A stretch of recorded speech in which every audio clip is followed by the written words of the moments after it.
Hello, and welcome to Twin Peaking, where I showed my friend Jay my personal list of worst to best episodes of Twin Peaks, and she sees if she can figure out what the show is. If you're liking the show, please remember to like, comment, subscribe, and tell anyone you think might be interested.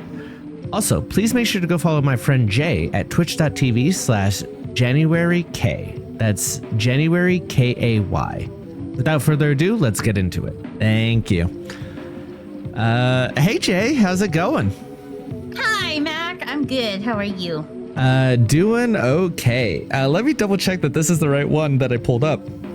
Okay. Because when I saw the title of this one, I was like, there's no way I rated this one this low. Like, this is a good one. But you know, it's looking like maybe I did. Oh, okay, that's interesting. Because I love this episode. Oh, okay. Yeah, so we'll see how that goes. Okay. Yeah, you're doing well. Do you have anything to say to me to start this nothing. one? I'm ready. I do think I need to scroll up, but you had talked to me privately about a revelation you had about this. Like, it was a couple weeks ago. Like, to part the kimono, we did take a week, and so like you were rewatching something or saying something. Oh, okay. And this is okay. I remember what it is. So I could not sleep like a couple weeks ago. There was a night I just could not sleep. And I was like, I'm going to rewatch Res Please episodes, because what else is there to do at 3 a.m? Nothing. And as a result, Mac, not to toot our own horn, but I think we're really funny. Like, I think we're freaking hilarious. Yes. I was watching specifically at the end of the episodes, we have like the after credits. We call them after credits. And so I was like, I told Mac like at 4 a.m. I'm reading over our messages right now. Yes, I found the one that was very specific for me. You said Res Please, but I think you're talking Twin Peaking. We were talking Res Please right before this. Yes. Oh my gosh, yes, that's right. Yes. But go check out our defunct podcast that might make a revival in 5 years or something. But I was like, ooh, by the time that we finish Twin Peaking, I'm going to make a tier list of all of our after credits as to like what is our best after credits. Okay, yes, that's also that's not what I was going to say because I'm a narcissist. Oh, okay. That's not what I was bringing up, but that's also very good. Yes. So be on the lookout for that. I think that'd be very funny. No, at 4:28 a.m. you had messaged me like, because I was like, hey, go to bed, right? Yeah. So you're like, love you, and then like in all caps you were like, Harold does look like Bradley Cooper when he was skinny. Oh yeah. I forgot. Okay, because in my like right now, like current Jay, like Bradley Cooper has gained a little weight. I think maybe there's like a little bit of plastic surgery in there, or like his face is like swollen in that aspect. I think he can't stop going under the knife or something like that. I don't know. Well, what it looks like to me is like the difference of like when people start to like bulk up and work out and stuff. Sometimes their face gets a little bit fuller and heavier as well. Yeah, maybe. So that's the face of Bradley Cooper in my head. Yes. But like I looked up because I was rewatching the episodes. I looked up Bradley Cooper in like the 90s or whatever, and I was like, oh shit, like yeah, that's right. Bradley Cooper did have a skinnier face, and Harold does look like him. So yeah, because even at the time I was like, my reference point for Bradley Cooper outside of being a raccoon is Silver Linings Playbook. And like that's like at that transition point, right? And so like for me, that's what I picture when I picture Bradley Cooper, right? Okay. So like I'm like, no, it's Bradley Cooper, and it feels like I was screaming into the void. So you coming in at 4:30 in the morning, being like, he does look like that. I'm like, I was fucking right. So yeah, that was a very That was a long night for me. It was Yes. a very long night. Yes. Oh boy. I have some other stuff to bring up and talk about, but also like we should probably just get into the episode, but I'm not sure I'm Okay. going to remember to talk about stuff about this later. I had some revelations just thinking about Twin Peaks and stuff we should do afterwards. Okay. And part of it was that like I remembered, do you remember when they mentioned that Josie, when she died, only weighed like 15 pounds or something like that? Yes. You did mention that. I was thinking about that and I was like, oh, suddenly that reminds me of Bakemonogatari's very first arc, where the main girl there is like she has lost her weight and is trying to get her weight back is like the thing about that one. And I was like, oh, that's some interesting parallels. And then I was like, wait, there's actually a lot of interesting parallels between Bakemonogatari and David Lynch's work as a whole, because it's like, there's so much like writing and reading about David Lynch in terms of like feminism, right? Because it's like, there's parts where it's like he seems like a feminist thing because he's highlighting this like pain that women go through and highlighting their lack of power in society and using it, but then also like there's a lot of stuff that's kind of like gross and not necessarily great feminism, you know what I mean? And like there's a book of essays about it from like feminist perspectives of like the woman of Lynch, some of which are like, no, he's clearly not feminist and kind of a misogynist, and then some of them are like, no, like there's definitely feminist readings of a lot of his stuff, and like, you know, he's a complicated person, and it's all good.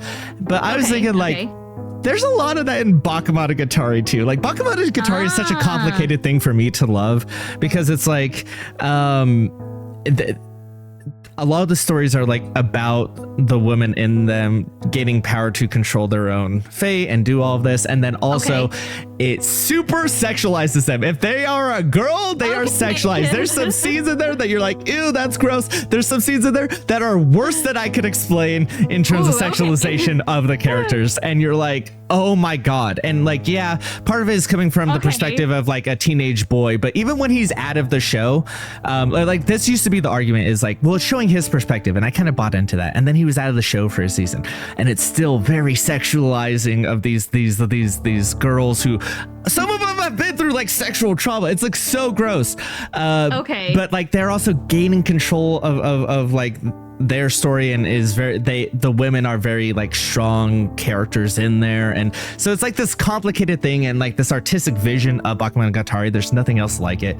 It's super impactful of the medium, just like David Lynch is. But then there's also parts of it where you're looking at it and you're like, oh, this is rough. Like, and so like this has just been like stuck on my mind, and so I needed to get it out in the only place I could talk about it, which is here.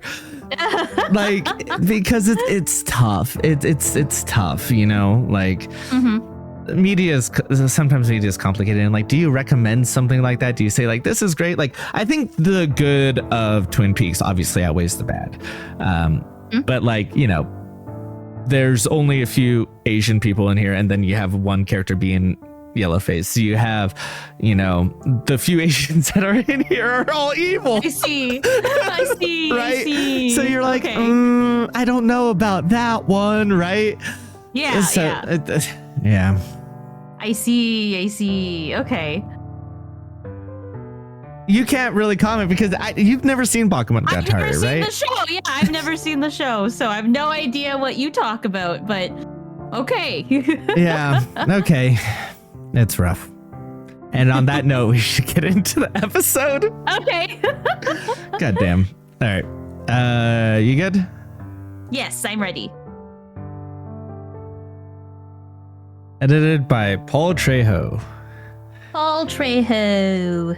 Yeah, I did want to say I was actually going to bring up before I knew who the editor was that I didn't like the editing in this one as much. So that tracks. I see. Yeah, so that was season 1, episode 5, The One-Armed Man. Ooh. Okay. Yeah. So, what do you make of that title? Fitting. Yeah. Because the one art, I guess this is the first time we see the one-armed man. So fitting, very fitting. Well, we know we saw him earlier because we saw him season 1, episode 2 in the hospital where Hawk. Oh, in the hospital. Yeah. Yeah, where Hawk. Yes. Okay, but I thought that was like a vision. I thought he was a ghost at the time. I didn't think he was like A person. an actual dude. Yeah, yeah. Like a dude. So, yeah, that's true. Yep. To be fair, but this does seem like the first time they meet the one-armed man, for sure. Yeah. Yes. Yeah. So, Okay. what'd you think of the episode? I really liked this episode. There's a lot. Okay. It was dead these- silent for all of it, and I'm like, oh, this is gonna be a Yeah. nightmare edit. This is gonna. I don't know how I'm gonna get around DMCA on this one. There's so much going on. Like I could Yeah. not keep up with writing my notes, so my notes are a little bit disjointed. Need to start So writing a I'll shorthand. Yeah. Fucking yeah. This is just I was like basically the whole episode was me watching and writing everything that was going on the entire time. So yeah, I realized that like during the diner scene, the second diner scene, with Norma, that I hadn't said anything in a while, and I was like, oh shit, like Yeah. I'm not reacting. I'm doing a bad job at reacting. Right Yeah, I now. poked a couple of times to try to get something out of there, and then like it was just like and then quiet again, and it's like, oh, you're locked in on this episode. You're like Yeah. not like just not. Which is fine because most of what people are here for is this part of it, not the reaction parts. But like, it will make it a nightmare to edit. This one will be hard, enough. I think. Fair enough. But you know, Okay. that does seem to be a pattern for these season 1 episodes. Yes. Yeah. Yeah. All right. Were there any particular thoughts on the episode that you wanted to get into as a whole to start? It's interesting. This is because this is season 1, episode 5. I didn't realize how early the supernatural stuff happens, because like that's pretty early into the season. Yep. Where they mention like the dreams, like the like all of that kind of stuff is like I was expecting it like end of season 1 into season 2. That's where it starts picking up, but no, it starts like earlier than that, like judging from whatchamacallit, the opening scene, which we'll get into. So I was surprised, like, so as early as season 4, possibly season 3, or not season 4, episode 4, as early as maybe episode 3 in season 1. So that was surprising to me. Yeah. It is different supernatural though. Yes. Because I was talking about this with my friend Evie as we were watching season 3 right now.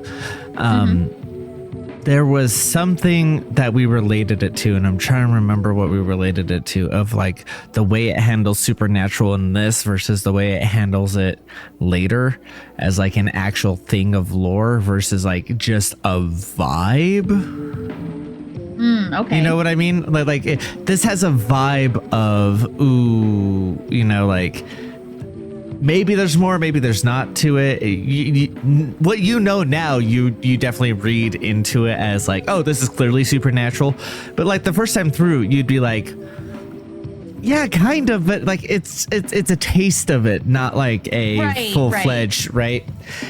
We related it to another piece of media, and I can't remember what it was, and it was so poignant at the time while we were watching the episode, and now I can't remember. So, oh well. But yeah, like it is so clear, like in this one, where it's like, yeah, there is some weird supernatural shit going on, but like it's not. And then the White Lodge is doing this, and the Black Lodge is doing this, and we're chasing after. It's like, it's weird here. Right. Right. It's like a hint. It's like a sprinkle instead of, like one thing that like about Twin Peaks is like the supernatural. I mean, maybe it's because of the way that I'm watching it, but like when at first it was like. the supernatural stuff is just like the sprinkles, right? But then you Yeah. realize like, oh no, the supernatural stuff is like half of the cupcake. Like you cut off the cupcake, it's a half of it entirely. And so the more I watch it, the more I realize that it is a very big integral part of the It's show. like if it was a cupcake that had like a light little frosting on top, and you're like, okay, this isn't gonna have a lot of frosting, and then you bite into it and you find out the center is filled with frosting. Yeah, exactly. Right? Yeah. Which I love. I like cupcakes like that. So like, you know, that's a good thing for me in this analogy too as well. But like, yeah, it really does come off as like not that way. And like there's a way to read this, even like not knowing what you know, of being like, oh well, it's intuition of Cooper putting pieces together, not necessarily supernatural stuff, right? Mm-hmm. There's a way to read this of being like, oh, he's going vibes based, and that this is not necessarily actually supernatural. Okay. Yeah, we know better, so we're not looking at it that way. Right. But like, you know, a first time viewer of this, I wouldn't fault them for thinking like, well, you know, he's pursuing this stuff in his dreams, that like it that's like his internal like how he processes information is pursuing it in that way, right? So yeah. yeah. All right. Are we Yep. ready to go into scene by scene? I'm good with that if you're good with that. I am good. I'm ready to talk about this episode. Okay, good. Good. I'm Okay. excited. So, starting off with the very first scene is Coop, Harry, and Andy are in the Palmer household, and Coop's not there. Coop's very, not very, there. very specifically, Coop's not there because he's a strong sender. Oh, okay. Yeah. Wait, then okay, I guess I imagined him there. So Andy and Harry are there. Yes. And they are talking with Laura Palmer's mom, and the hair guy, the guy with the hair. Andy is drawing him, from Laura's mom's description. Also, Donna is there, which is interesting. Yeah. And Leland with hair says that Laura's mom has had 2 visions of the man She's with the had hair. 2 visions. The 2 visions. His line read of that is so good. He looks disheveled. He looks like a father in mourning, which he is. Yes, he does. You know, you consider that this is less than a week later. You're like, yeah, this all tracks actually. So yeah, I don't have much to say, other than like, you know, they're building up the key. I still don't know, like, I still don't know who the man with the hair is. Like, I don't know how he plays. Like, he's come up. Yep. You know, Coop has mentioned him multiple times now. He was dancing on he wasn't dancing on the bed. It was the short person that was But dancing he on the did bed. appear on the bed and he did yells, appear on the "What bed, happened yes. to Josie?" Yes. What happened to Josie? Yeah, exactly like that.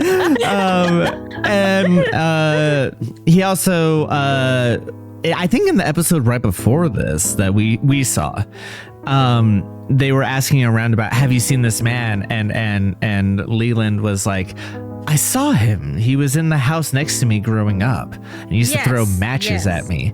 But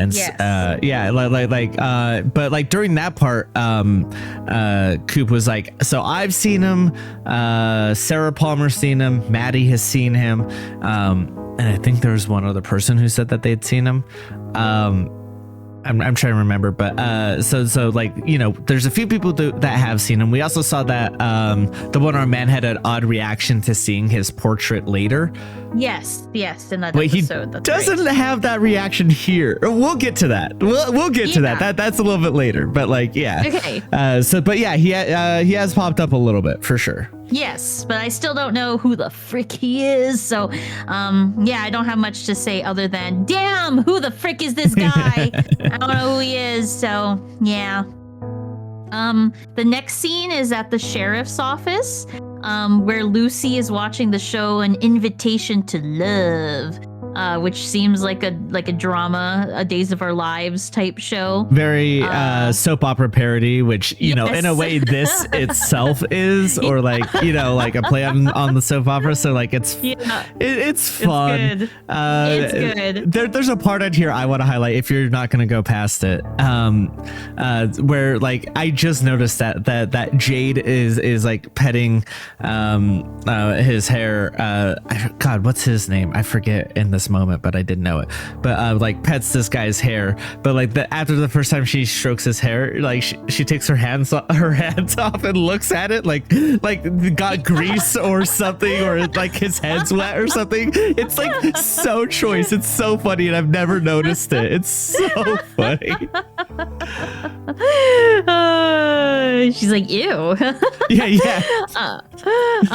Andy and Harry walk up to the window, and Harry's like, what's going on? And then Lucy talks about the show, and Harry's like, no, like, what's going on here? And then she says, Coop and Dr. Jacoby are talking in the conference room. What's also fun about that, real quick, is that like because of the soap opera nature of this show, it feels like it's riffing on what's happening in the show itself. You know, a little bit of being like, oh, what's going on? And she says all this stuff like in the soap opera, but it's like, but kind of in this town too. You know what I mean? Like, so much shit there's a happens, mirror. Yeah, there's a mirror in there. And so when Harry's like, no, here, it's like, well, kind of, dude, this is happening here, you know? Fair enough.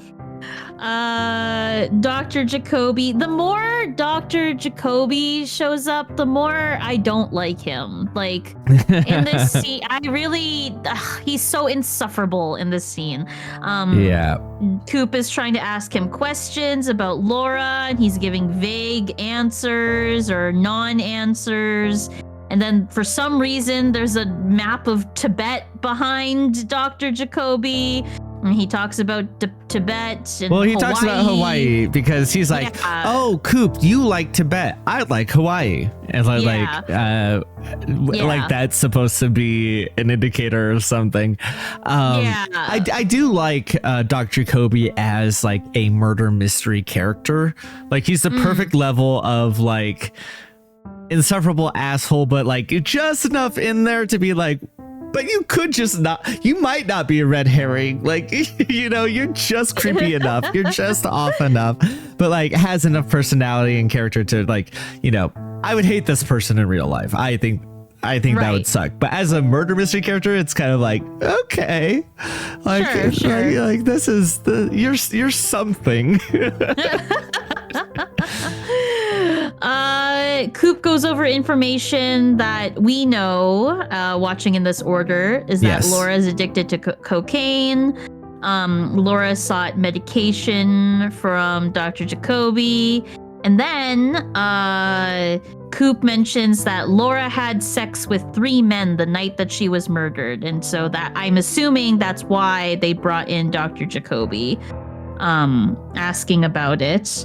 And then Dr. Jacoby mentions that I can't remember the time frame, but that he followed someone in a red Corvette, but lost them around the mill. And we, like, after Dr. Jacoby leaves, Harry says like, oh, that's Leo. So there's another connection to Leo.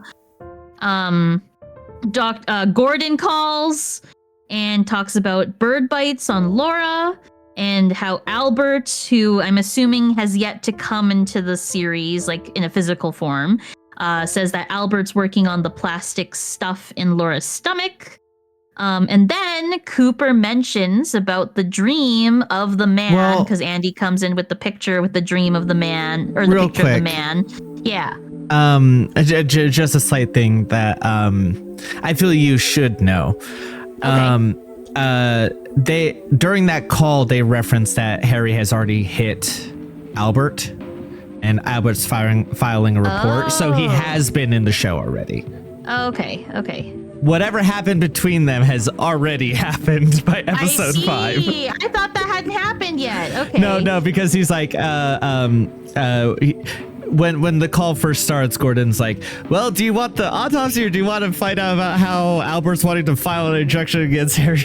and then he's like, no, Okay. and then Coop's like, I want the autopsy thing. And then as Coop's like, all right, or as Gordon's like, hey, here's the bad news. He really wants to like go after Harry for punching him. And Coop's like, listen, you know how Albert is. The fact that Harry punched him, like, he should have hit him early. Yeah. Which, like to a degree, I'm like, but they're both law enforcement. They should, like, even if one guy's being an asshole, I don't think that gives an excuse to act that way professionally. But at the same time, like, we do know Albert. Like, Yeah. Without further context, I won't get your opinion on that because we'll see how that goes. But yeah, so that's already happened. I see. And so Okay. that's what that's about. And that's why before Andy comes in, he's like, listen, I don't want you to, he tells Harry, I don't want you to lose any sleep about this. I'll defend you because, like, the last thing I want is a guy I brought in to, like, fuck things up here in town for you. Oh, that's what that's that's in reference Yeah. of. Okay. Yep. There's so much in this this is why it's good that Mac is here, friends, because there's so much happening in this episode that I didn't have notes for that because I was probably writing other notes for other things. So yeah. I think that, like, I'm trying to think of how to phrase this, but I think it'd be good for you to watch, like, some of the episode 1 episodes over when you get the chance of, like, the ones we get through, because, like, season 2 we seem to be fine with mostly of, like, being able to do both, but season 1 is so dense. You are absolutely correct. Every episode we watch of season 1, we're always like, well, we didn't say anything during it, and then, oh, here's these little bits that we do have to clean up because it's like there's so much in these episodes. There's a lot of information. Yeah. They're very good, though. Immediately after that, Coop is like, my dream connected to Laura Palmer, which I think is the first time I heard that, like, Laura has also had these dreams of the man. I don't know where that information comes from. Oh, but, no. So, Andy comes in with the picture. Yes. It's Sarah who had the vision of the man. Not Laura. Sarah Palmer. Laura's. But Coop says, "Oh, it's connected to Laura." I have a specific note that says, Yes. No. Laura. He thinks it's connected to her, but it's Sarah that has the vision of him. That they're. Okay. That's what it's all about. Yeah. Okay. Which is where he has the great line of, like, why he couldn't go because he's like, because I'm a strong sender. Like, which is very funny. Fair enough. Okay, the next scene is Josie in front of the motel with a camera. Not to keep going back, but, like, there's also this great, like, I just want to highlight, there's also this great moment that we both laughed about of where it's like, well, how long does it take to get to this motel? And Andy answers 30 minutes as Harry's like 10 minutes. And then right off the back of that, Andy's like, well, it depends how you go. Like, it's so funny. Okay, Andy. Oh my god. Okay, Andy. Like, why would you go the fast way, Andy? Like, why would you go the 30-minute way? But okay. Sure, I mean, it's whatever. a nice town. Take the scenic view, I guess. I guess. All right. The next scene is of Josie in front of the motel with the camera, probably taking pictures of Catherine with Ben Horn for some sort of blackmail. Catherine wants to burn the mill. Her and Ben have, like, this conversation about the insurance money and burning down the mill, and Josie being part of that. At the same time, Coop and Harry and Hawk and Andy pull up to the motel to meet with Mr. Gerard, who we learn is the one-armed man. And the one-armed man had a tattoo on his arm that he lost.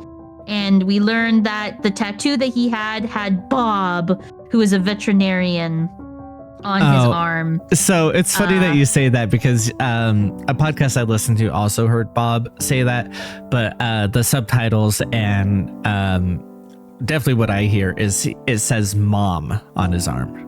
Oh, mom. You know, like mom. It says, Like it definitely sounded like Bob. So okay, Yeah. I will change my notes for that. yeah, no, but you're not the only one who's thought that. Okay. I've talked about this podcast a lot, the detective and the log lady, but like she definitely heard that too of it's Bob, and I was like, I hear mom, and then I looked at the subtitles and it is mom, and so it's like, okay, like, but it is interesting that it sounds so much like Bob. Yeah, It's like Yanni and Laurel. Yeah, freaking exactly. The situation. What dress is he wearing? Yeah. Okay. And then it cuts to the high school. Well, to talk about that scene, because we okay. briefly touched on it real quick. He didn't like, they show him the same picture he sees later, like the exact same one, except it's printed out later. That he has a reaction to, and he has no reaction this time. He's like, Yes. He says a line that I quote regularly in my life, which is, I don't know, but he kind of looks like somebody, doesn't he? Like, it's so funny. Yeah. Like, everybody looks like somebody. Like, what do you mean by that, man? What do you mean by that? Like, it's such a nothing line that it's so funny. But yeah, no, he has no reaction to it. And like, he used to drive selling pharmaceuticals, which is interesting knowing what we know about him later. So yeah, just two things to throw out there to make sure we touch on, because it's really interesting. Yeah. Okay. Yeah, and then at the high school we have Audrey and Donna in the bathroom. Audrey is obviously crushing on Coop pretty hard and wants to solve Laura's murder in order to impress him. Donna is the whole scene's interesting because Audrey lays out all of the information that she knows about Laura's death so far, and Donna kind of has, like, I think she's supposed to be surprised, but she kind of has like a look of like, oh, okay, on her face. I like this Donna. I like her performance here, actually. So it's so funny that the time that you're like, oh, she's not shown surprise very much, I'm like, oh, I like her performance in this scene. I don't like her performance in the bathroom. That's so funny. I think it's a little... I feel like it could have been more reactive to what Audrey's saying, because that's like her best friend, like, right? Like that's Donna's best friend that Audrey's like, yeah, like I have all this information on your best friend that like you didn't know about. Yeah, I do agree with that. And so it was like Audrey's like doing all the groundwork here. Yeah, but we do see how this leads her to go and investigate Doc Jacoby, which we see later in this season. I think I particularly like this version of her because she comes off as like naive but wanting to do something but not knowing what, which I think is where she would be the strongest, because like her character is never smart, no matter how much people try to convince me she is.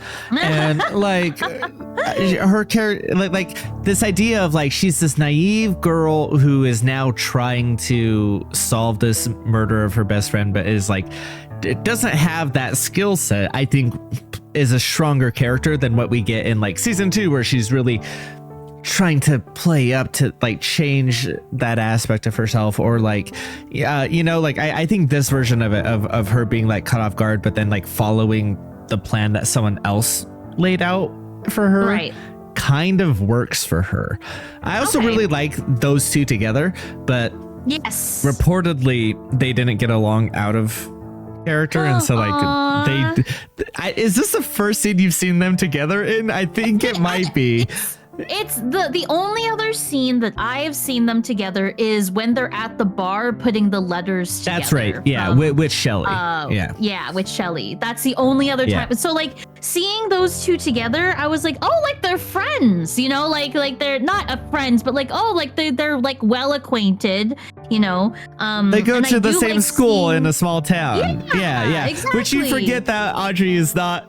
Like you forget that Audrey is a schoolgirl, and then she shows up. Then she shows up in this like bathroom stall in high school, and you're like, oh yeah, she's just skipping. Like she doesn't go to school at any other point in the show. Like it's so funny. So yeah, I like seeing these two together. I think they could have made like a cool, in a different alternate universe, they could have made a very good team. Yeah. As opposed to Donna and James. Yeah, But- I get why they paired off Donna, James, and Maddie together. But I absolutely agree that in an alternate universe, I think I would like Donna and her character and her arc more if like she was touching base with Audrey. And like it does feel like Audrey to a degree. I don't know if you agree with this with what you've seen so far, and so I'll try to avoid any spoilers about it, but it feels like she's almost off in her own thing compared to every other character. And the thing that ties her down 100%. is like Cooper and maybe her dad.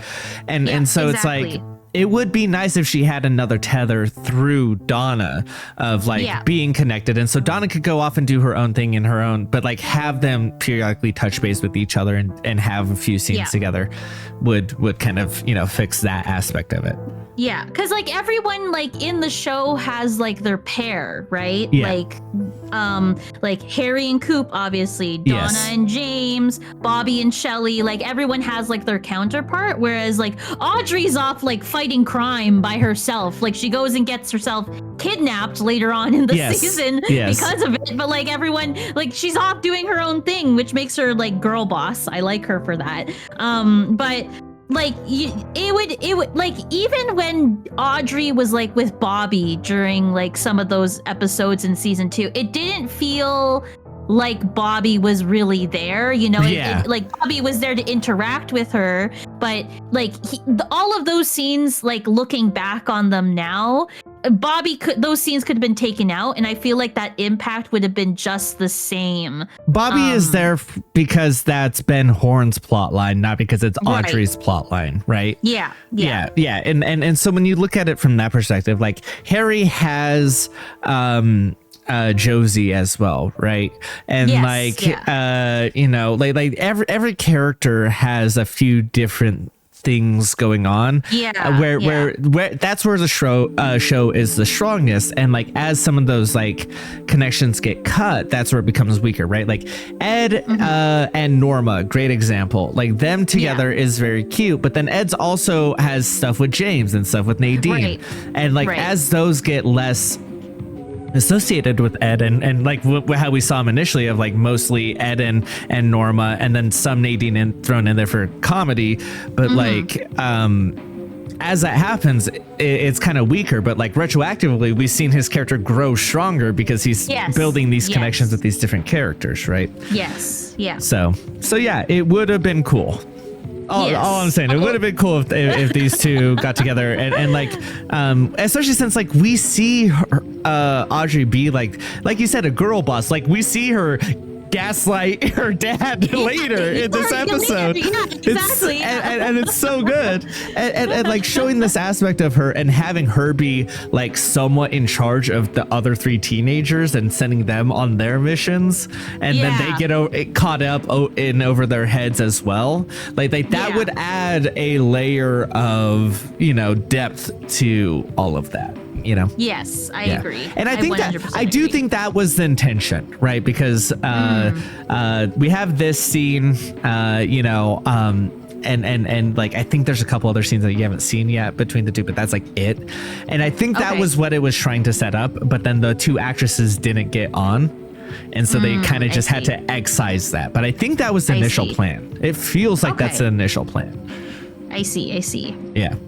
Okay. Well, what could have been more and what could have been. Yep. At the end of that scene, Audrey mentions that Ronette and Laura worked at the same department store. And so that kicks off another scene, which we'll get into later. Yep. The show then cuts to Norma, who's at the courthouse for Hank's bail hearing. Hank briefly has a conversation with her about how he needs Norma for his bail and how he can change. He's a changed person. The music doesn't say so. Yeah, exactly. The music is so instantly is like, this guy's a villain. No, don't trust him. This guy's a villain. Like you can hear the composer off screen just yelling into scene, be like, don't trust him. We get into the hearing where I don't know exactly what happened, how Hank got in jail, but I hear glimpses of it in this conversation of how it was a car accident. How Hank explained that, it's something that like the car that he worked on then went off the side of the road and ran over someone who's on the side of the road, and that's how that person died.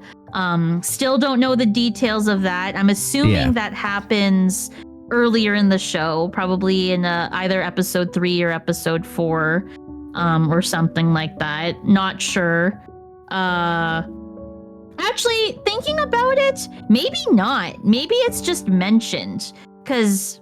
Yeah, I had a question, and then you started to say that. And I was like, I'm going to scratch out that question. Now that I'm thinking about it, I think this may be the first time that we see Hank. Because I think that's the question I was going to ask is like, do you think we've seen Hank before this? I don't think we've seen Hank before this because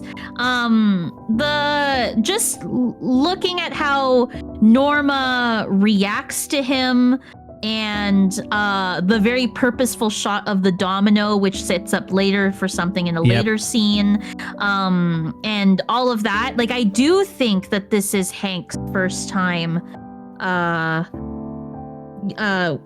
in the show, whether this is but that brings up a little bit more questions for me of like, how is he related to like the other characters, because he seems like he is very much entwined with, you know, Ben Horn and the Renault brothers and Josie and all that, which I'll get into later. But now I'm like, how if he's been in jail for a while, how is that possible? You know, like, but like that, I guess that was solved later or explained later in an episode I haven't seen yet. But I do think that this is the first time that Hank is introduced in the show. Yeah. All right. Yeah. So this was the scene where I was gonna bring up the directing earlier, because there's a scene or there's a part where it's like a slow zoom in on Coop while he's talking about like his dream and Sarah Palmer's vision and like all that, which is a very nice one. And then like consistently the directing kept popping up. And then there's a scene during this where like during the courtroom part, it has Norma in the back and he's out of focus, and then it focuses in back on him, Hank, and like it's all very like consistently great directing in this episode. And so I wanted to bring that up here because this is where I brought it up in the reaction as well, of like just consistently good camera work, and then the editing sucks. Like the editing has so many weird cuts, but like it's so like framing of some of the shots of like how Hank is like in, like there's some shadows to him that like hang kind of ominously, and like how he kind of hangs in frame, you know, and like it's just all very good, all very interesting. Wanted to highlight like fair enough. It's good. I do like overall the entire episode, like it doesn't feel overly busy. It's not like the cinematography isn't distracting, but it's artsy enough where you can catch on to certain details because of the way that it's shot. It feels like the cinematography is saying something without just being artistic to be artistic. Yes, exactly. 100%. Yeah, that's what I noticed about it. Yeah. And so like just want to highlight that here because this is this scene, the opening scene, Cooper scene, and then the one later with Audrey and Ben are like the standouts as far as this part goes, and then the closing scene, but are the standouts as far as this goes. But it's like throughout the entire episode, it's just like real strong. I should have paid attention to who directed this episode. You talk. I'm gonna look up who directed this episode so we can give flowers. All right.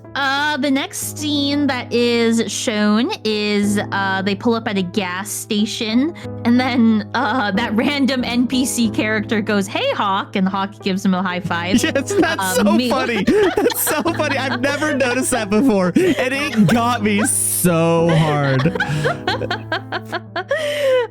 Coop and Harry walk to the vet's Oh, office. which is next shit. To the gas station. What? The person who directed this episode, I have some opinions on. Oh, okay. Okay. Do you want to talk about that now? Sure. Okay. So this one was directed by Tim Hunter, who has a very distinct shooting style in terms of stuff like this. Okay. He directs a episode of this that we haven't seen yet that I have, again, some opinions on, where I think that the directing of that episode alternates between really good and just what we were talking about earlier, artistic for artistic's sake and not like saying anything. Purposeful. Yeah. And so like, and then I think we've seen another episode of his directing where I was like, oh, this is some interesting, strong directing, but I'm not sure what it's trying to convey. So like, I think he's done like 3 episodes of Twin Peaks, maybe 4, but, Okay. He directed one, important episode that we'll be watching eventually. I think people know which one I'm talking around right now. I'll just, yeah. So, I have some strong opinions about his directing in general. Okay. It happened to land on this one. I think it worked, but like now that I know who did it, I'm like, oh yeah, so clearly it's him, and it's actually just working this time when sometimes I don't think it does. But yeah, Okay. yeah, very interesting. Like yeah.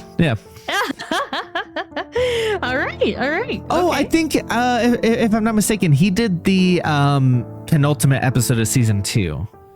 Remember, like where we were talking about the where Wyndham Earl kidnaps Miss Twin Peaks at the end, and like there's some very interesting shots of like Leo looking at Wyndham, and a lot of there's a lot of interesting shots that were like pretty cool, but then there's some in there where you're like, well, that feels busy, like you know. Yeah. Okay. Yeah. I see what you're saying. Okay. Yeah. Okay. Cool. Yeah. Yeah. All right. Sorry, Coop man. and High Harry- fives. Hawk on a motorcycle. Yes. Coop and Harry go to the vet's office, which is next to that gas station. They try to talk with Dr. Liddick, but he's not there. Lydecker. Yep. He's not there, and then Coop confiscates all the files in the vet's office because he said that the bird that attacked Laura is a patient at this vet office. Yeah. And so interesting. I think I know where that goes, but I want to talk about that in a later scene. In the middle of that, the lady walks an alpaca through the two, or a llama, between the two of them, and then the llama just like brushes up to Coop, looks at him, and snorts, and then walks away. And there's a brief moment where you could see Harry, Michael Onkeen, really trying not to break the scene because he like starts laughing and then gets it back under control as Coop just like launches back into what he was saying. It's so choice. It's so funny. And then the show cuts to Shelly and Bobby at Leo's house.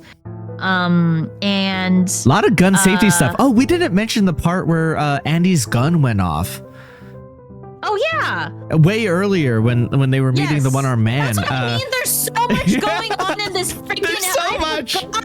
Oh my god, there's so much going on in this episode. You can watch him struggle to get the gun off. And then he drops his gun and it goes off and like Coop's like, oh, like Suzanne's like pissed and that's the point where Ben looks unnerved and Catherine's like, ooh, gunplay, like ooh, that's sexy, and he's like, I'm gonna go take a bath with little Elvis, which is an insane thing. Oh my god, there's so much in this episode. There's a part where Ben just is like, well, I'm gonna go bathe little Elvis, and is just holding a little Elvis doll. Like, okay, like, Ben. Why like, do you have this Ben Horn? I think it's supposed to be. Well, I think it's supposed to be like a sexual joke of like little Elvis, like his penis. But like maybe ratings were like, no, we're not gonna allow that. But no, all this was shot at the same time. Like, I don't understand it. It's it's a very funny joke because it's so out there. But yeah, no, Andy drops his gun. It goes off. The reason I'm bringing that up here is because there's a lot of like weird gun stuff in this episode. Yeah. Like it feels not like it feels like, hey, gun safety is important, kids. Like is what this episode feels like. Oh yeah, there's so much going on. I completely like glossed over that. Yeah, like I remember that happening, but like I don't remember it happening. There's so much going on. I get you. Oh my god. Okay. Yeah, Shelly and Bobby. Shelly mentions Bobby said I saw James at the funeral, blah blah blah blah blah. Laura was seeing so James weird. behind my back. Yeah. Because like listen, they're making out, like, to be clear, they're making out, her shirt's unbuttoned and like on top of Bobby in a chair making out, and like as they're making out she's like, I felt so sorry for you at Laura's funeral, you know, your girlfriend that we're cheating, like we cheated on with her, you know, you're cheating on her with. I feel so bad. And then so like messy. and then they're like kissing and he's like, yeah, James was seeing her behind my back and I'm gonna get them back, and she's like down, and it's like, what are you guys talking about? Like, what are you doing? Like, look at what you're doing. How is this, like, she is so horny for him, and it's like, how is this trying to get anybody on? Like, how is like acknowledging sexy? All of this? That like, and I get it for some people, like you know, being the participant of cuckolding someone else is a turn on for them or whatever, right? I don't get it, but whatever, right? But it makes less sense for him talking about how his dead girlfriend was seeing somebody else and he wants revenge, for that to still be part of this conversation while they're trying to get it on. We're talking about this right now. Yeah, it's like such a weird spot to be talking about this. It's like, is this why I haven't gotten laid in a decade? Is this what people are supposed to be spitting to do that? Like, I don't. What is this? What is this? This scene is so awkward. It was very just okay. It's very funny. I don't think it's supposed to be. Like, yeah, exactly. Like, oh, this is like typical teenager shit. But they're also discussing the murder of like his girlfriend slash their friend. Like, it's weird. It's just weird. It's it's a weird one. 100%. It works for television, but like when you think about it for more than 2 seconds, you're like, okay, this is like. I'm not sure it works for television. I think it just. I think it works because it's funny, but I don't. Again, I don't think it was supposed to be. So it's like, okay. Oh my god. Leo. Shelly gets a gun. Shelly, sorry, yes, and it turns Bobby into Neanderthal to be like, Oonga Booga, let's bone, like, which is very funny. The information that's discussed here is also yes, sorry, I did forget this part. Leo is friends with Jacques Renault. Bobby knows Leo was secretly doing drugs at school and getting it from Jacques Renault, and Laura was taking those drugs. Shelly brings up the bloody jacket, which we did see in season 1, episode 2, that she hid away, and I guess is now in Bobby's possession. Well, not even I guess. It is in Bobby's possession now. And and then that scene ends with a gun and Bobby having this very strange look in his face about wanting to bone Shelly, and like he has like T-Rex arms, so it looks not sexy, and so I'm like, okay, whatever. Sure. Whatever. I mean, we've seen them get it on in grosser situations, so honestly, this is fine. True. Yeah, what do you make of Bobby investigating all this drug dealing and stuff? Yeah, I think Bobby, I don't. Oh, actually, there is information you do have on this. Okay, so like I was going to talk around something, but then I remembered, no, we have seen part of this. We know that he was dealing drugs for Leo. Bobby was dealing the drugs for Leo. Bobby, and he owes money. Yes. 10 grand. to Leo, which is mentioned later in the episode. Yes. But it was kept by Laura, and now that she's gone, it's part of the police investigation. Yeah. Yes. Yeah. And so, I think it's overall, I think it's interesting. There's an interesting web here that I am still trying to detangle, I guess. Bobby is he's such an interesting character because it's like,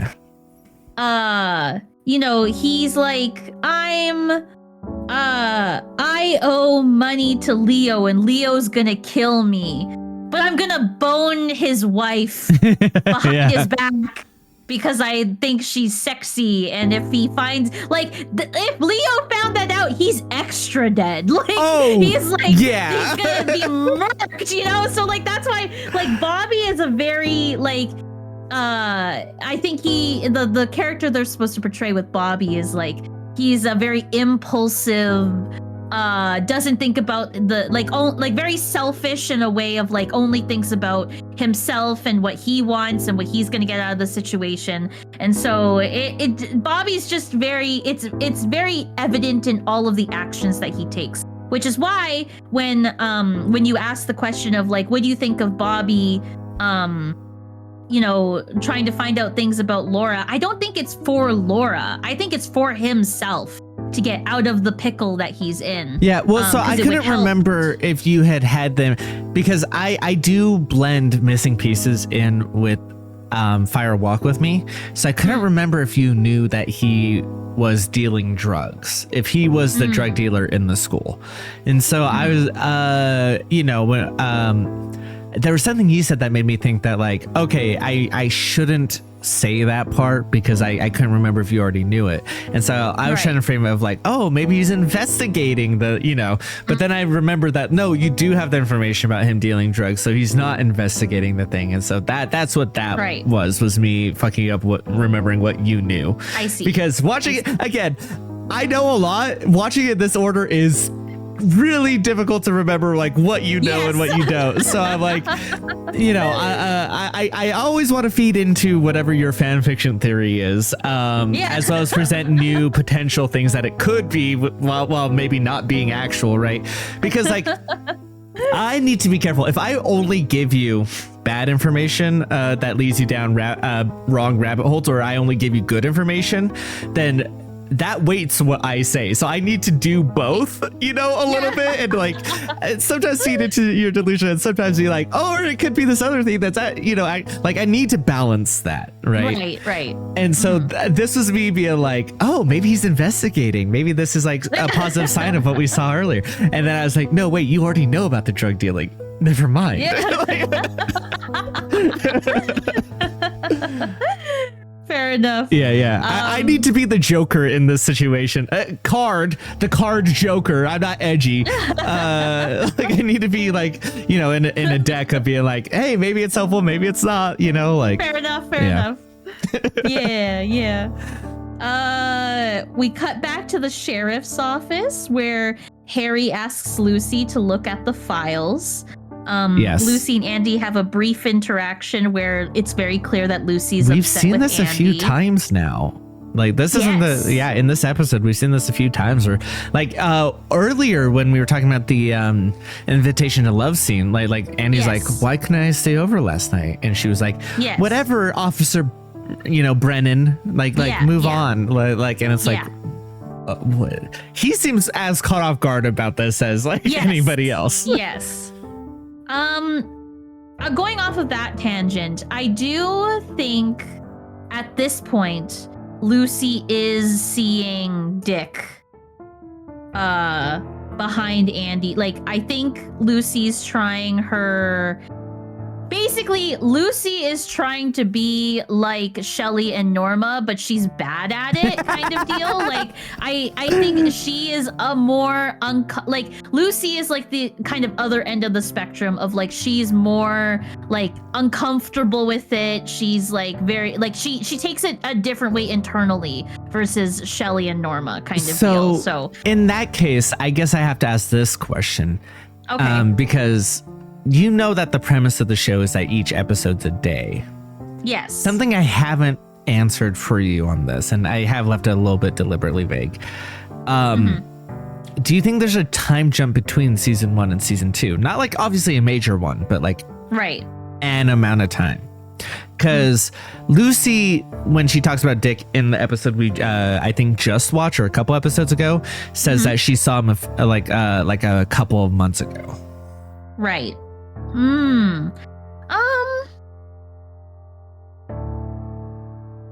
I don't think there's a time jump between, or maybe if there is a time jump, it's like a couple days. Like I don't think it's anything more than a week, maybe. Okay. That's what I think is going on. If you want my fan fiction theory, I think that season 1 ends with the mill on fire. Like I do think it's like the fire. Yeah, all signs are pointing to that. I'm not gonna bullshit you on this one. Yeah. Yeah. It's gone. It's gone in season 2. We know that. So like and so like is it that the time skip is like, because I think that season 2 episode 1, I think is the aftermath of like a couple days later of like who got hurt, who's in the hospital. Like I don't think it's an immediate, like, you know, in cliffhangers or like the immediate next episode is like, oh, Cooper's in the fire and he's saving people. I don't think that happens. I think like the mill burns in the last episode of season 1, and a bunch of people's fate are left to change. Like we don't know what happens to those people. And then season 2, episode 1 is like, you know, it starts off as a regular day in Twin Peaks, but like, oh, you find out as the episode goes on, like, oh, this person's in the hospital now. Oh, this person, like, you know, this happened, blah, blah, blah, blah, blah. So that's what I think how that goes. And so going back to Lucy, I think she is already seeing Dick at this point. But she is at an impasse of like, does she like Andy or does she like Dick? And we do know like the reason why that she kind of like skips out on Andy is because like, you know, like he's messy, he doesn't have a coat, you know, he doesn't even have a nice coat, blah, blah, blah, blah, blah. Like we all know the reason. So I think this is like Lucy's breaking point. Like it's the start of Lucy's breaking point of like trying to keep up both relationships but failing at it kind of deal. So okay, interesting. That's where my fan fiction comes in. So in that case, we were hypothesizing whether that was an introduction to Dick or not before, because we had said that like this would be a good introduction to Dick, but it might not be because like it could work both ways. So do you think Dick is in season 1 at all? Maybe in the finale, like as a revelation of like her seeing somebody else, or like as a, you know, whatever the case may be. Now seeing this episode, I do think that was Dick's first time coming onto the show, but he's kind of been like alluded to by Lucy. Interesting. Throughout season 1. So I do think that was his first physical introduction, but Lucy, like, I do think that is like her and like, basically, we don't know why Lucy's angry at Andy. And we're like, as the audience is trying to figure it alongside Andy as kind of like a side B plot of mystery, I guess, on the side, until whatever reveal it is of like, you know, whether that's Lucy breaking up with Andy or something. I don't know. So when do you think she finds out she's pregnant? I think that is the end of season 1. Like that is probably the end of season 1. Probably not. I don't. Do I think it's the last episode of season 1? Or Well, is we it saw the second last episode right before that. We saw the Did we? penultimate episode of season 1. Yeah. We did? Yes. Season 1, episode 7. We did see that. We did. How come I don't remember any of that shit? I don't have an answer for why you don't remember it, but we did see it. Oh yeah, season 1, episode 7. All right, let's try to go through what happened in that episode real quick. Try to remember. Oh my god, hold on. How come I don't remember any of this? So do you think she finds out she's pregnant there, or that's where she reveals she's pregnant? Because those are two separate things, you know? Yeah. I'll let you find those notes and breeze over them real quick. I'm remembering this episode now. Yes. I do think that this is probably the first time we as the audience hear that Lucy is pregnant.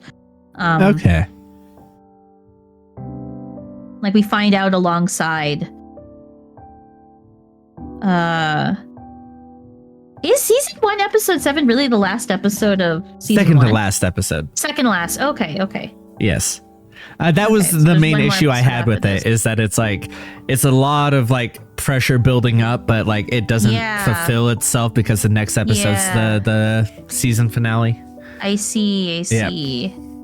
Okay. That's the one where- That's right. This episode ends with Leo in the bushes. That's right. Okay. I do remember this episode now. Okay.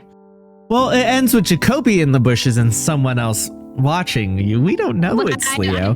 We don't know that it's Leo. I think it's Leo. I think it's Leo. Okay. There's no other person. It's Leo. There's no way it's anyone else. Unless it's like, I don't know, magically Leland Palmer or something. I doubt it though, but yeah. Okay.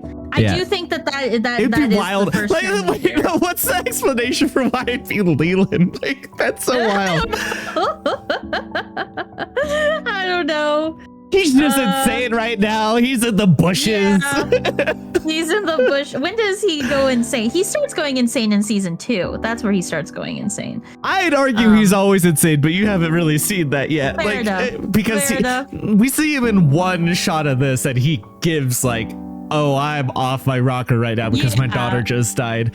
But like in terms of the I'm gonna go kill this guy in the hospital terms of insane, yeah, we haven't really seen that yet until season 2. Yeah.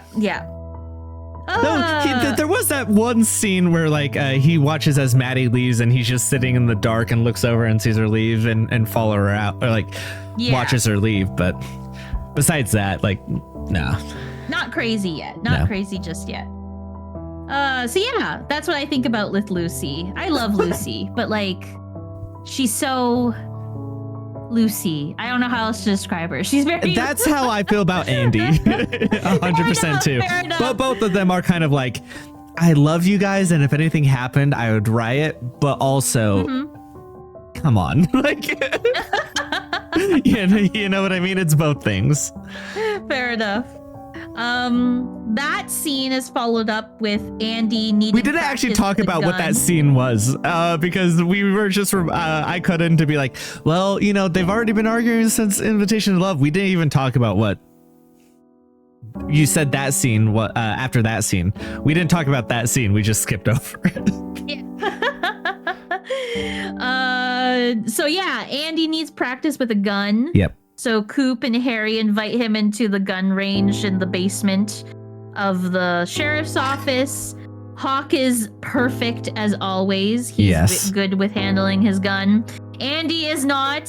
He needs practice.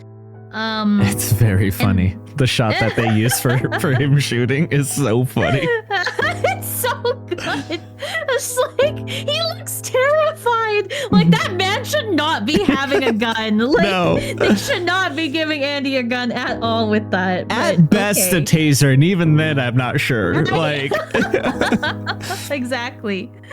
And then we have Harry asks Coop if he knows if he has like a special someone. I don't remember the exact like framing of it, but Yeah. then Coop then goes into kind of a little bit of a soliloquy of like, I know a broken heart, like I knew a lady and she taught me a broken heart. Yeah, like she taught me about commitment and wanting Yeah. to find that, and then she broke my heart. Yes. Hawk has this poem about like one lady can make you soar like an eagle, another one can give you the heart of a lion, but only one woman will teach you love and of singular joy, or something like that. And like initially when you're saying it's giving like, you know, ancient wisdom leaning into like the Native American history or whatever. And he's like, that's a poem I wrote for my girlfriend. Which is so funny. And then they're like, who? And they're like, he's like, Diane Shapiro, PhD. And Coop's like, nice. Like, it's so funny. It's so random. It's Yes. it's good. It's so good. Yeah. I love Hawk. There's a line in this scene that is like makes me roll my eyes because it's very 90s, you know, Venus, Mars, you know, whatever of like, you know, don't try to question them because women are built from a different blueprint and they're just completely different. And it's like, well, no, people are people. Yeah. It's very 90s, like, you know, I forget, like are women are from Venus, that makes sense, and then men are from Mars, is that the idea? Whatever. Like, Yeah. it's whatever, but Yeah, fair enough. of its time for sure. Yeah, above its time. The show cuts to Norma at the diner where Shelly opens up to Norma about the abuse that she's had at the hands of Leo. And then Norma then discusses with Shelly about Hank and his parole and what the results of that will be. The two have a very interesting conversation where they're like, Norma says, oh, we both have 2 boys and we don't know what to do with the 4 of them. Yeah. Which is, yeah, like that's it's so sad to see these two essentially in abusive relationships and having to rely on another man, right, for their Yeah. needs. Yeah. It's just like an interesting But also not able reflection to- of both of them. Also not able to fully get out of that either. Yes, exactly. So it's I'm glad those two have each other. James comes their in. solution is to go get makeup. What's it called? Like go get their hair done and Oh yeah, makeup spa and all day. They're that. gonna have a yeah, spa they're gonna day have a the spa next day. day. Yeah. James comes in on the phone, and then he sees Maddie at the counter while she's ordering food, and you know, James has a moment of like, you know, you look like Laura. Yes, I'm not Laura though. I am Maddie, and Laura and I used to backstory that we all know. Yeah. Very sad. Yes. Few things in here that I'd like to highlight to question you about.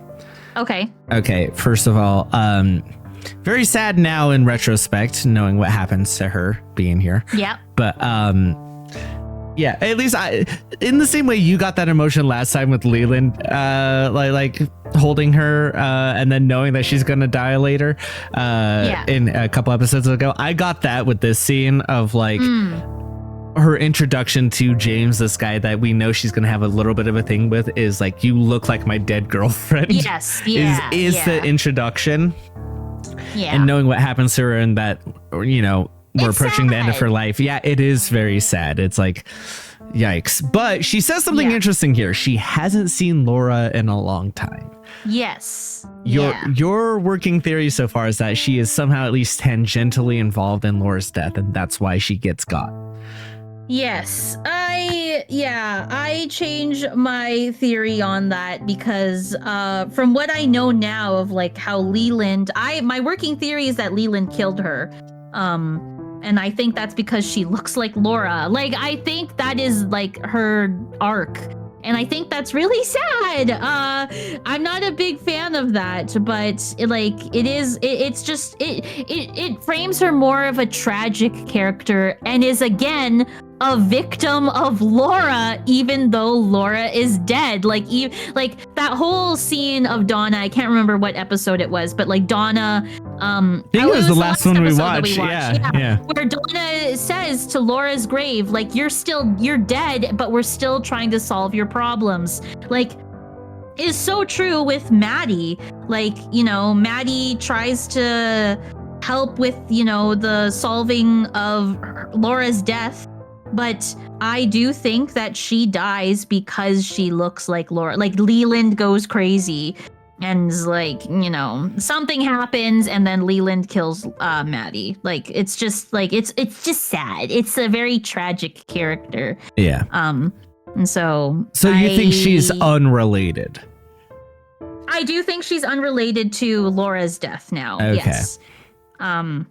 So Leland's been going through the list of people related and has run out and has lost it and finally cracked and gone too far. Cracked at Maddie. I do think that is what happens with him and her, unfortunately. Okay.